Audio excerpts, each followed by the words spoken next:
Assalamualaikum warahmatullahi wabarakatuh. Nama saya Muhammad Nahroni dengan nomor induk mahasiswa 0104220110.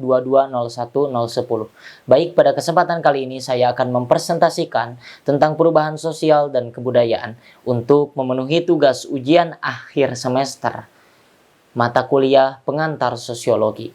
Sebelumnya, yang saya hormati Ibu Elis Jamiatus Salamah, MA, MUD, selaku dosen pengampu mata kuliah pengantar sosiologi, yang mana beliau telah senantiasa membimbing saya. Dan tak lupa teman-teman seperjuangan, tentunya yang saya banggakan. Baik teman-teman, ketika kita melihat pengertian dari perubahan sosial, di mana menurut ahli sosiologi Max Weber dalam bukunya yang berjudul Sociological Writing, bahwa perubahan sosial adalah perubahan situasi dalam masyarakat sebagai akibat dari adanya ketidaksesuaian unsur-unsur di dalamnya. Perubahan sosial budaya menurut Kingsley Davis adalah perubahan yang mencakup segenap cara berpikir dan bertindak laku yang timbul karena adanya interaksi yang bersifat komunikatif.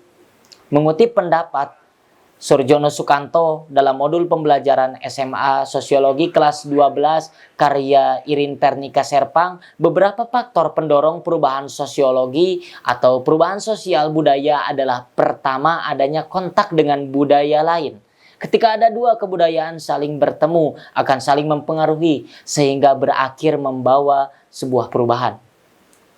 Yang kedua, sikap saling menghargai hasil karya orang lain dapat mendorong seseorang atau seorang individu menciptakan penemuan-penemuan baru.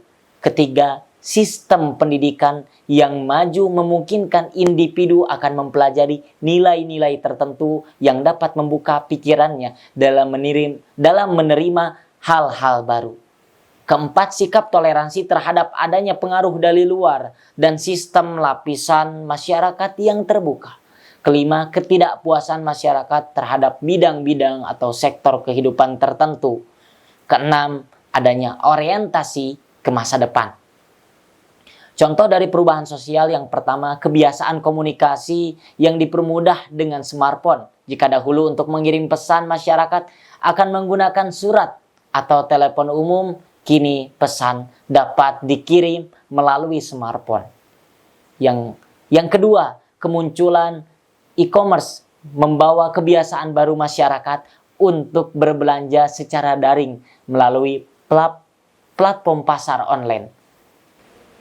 Contoh perubahan kebiasaan memesan makanan lewat aplikasi penyedia jasa antar hanya dengan mengakses satu aplikasi. Kini masyarakat dapat memesan makanan, melakukan pembayaran, dan memungkinkan makanan tersebut diantar langsung ke rumah. Tentu hal ini memberikan kemudahan. Perkembangan genre musik yang didengarkan oleh masyarakat karena akses jenis musik semakin beragam dengan bantuan beberapa platform penyedia layanan musik digital. Tentu akan ada dampak positifnya, yang mana meningkatkan kesejahteraan masyarakat melalui kemajuan ekonomi, pendidikan, kesehatan, dan lain-lain.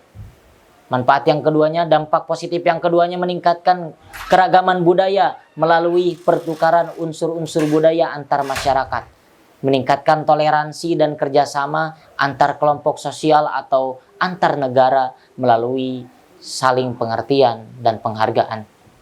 Tentu dari dampak positif akan selalu ada dampak negatif. Dampak negatifnya ialah menimbulkan ketimpangan sosial, ekonomi antara kelompok-kelompok masyarakat yang memiliki akses berbeda terhadap sumber daya atau peluang. Dampak negatif yang kedua, menimbulkan degradasi lingkungan akibat eksploitasi pencemaran lingkungan.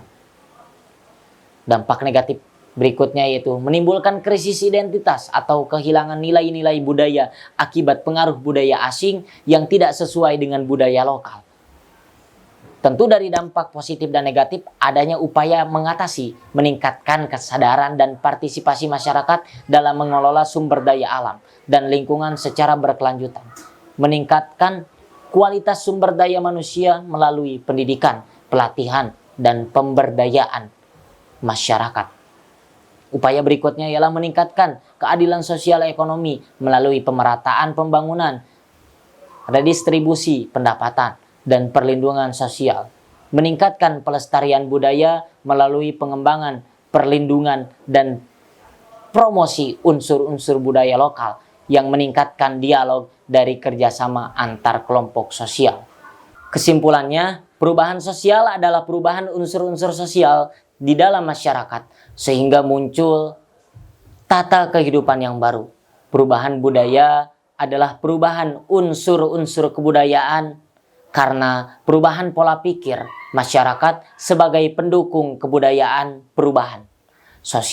Perubahan sosial budaya adalah perubahan situasi di dalam masyarakat secara bertahap akibat tidak adanya ketidaksesuaian unsur-unsur sosial maupun budaya sehingga muncul letak kehidupan yang baru. Perubahan sosial dan budaya memberikan dampak positif dengan terhadap suatu kehidupan. Kembangkan diri kita, lestarikan perubahan yang ada karena yang positif harus kita pertahankan dan negatif harus kita hindari. Mungkin sekian yang dapat saya sampaikan, kurang lebihnya mohon dimaafkan. Wallahul muwaffiq ila aqwamit thoriq. Wassalamualaikum warahmatullahi taala wabarakatuh.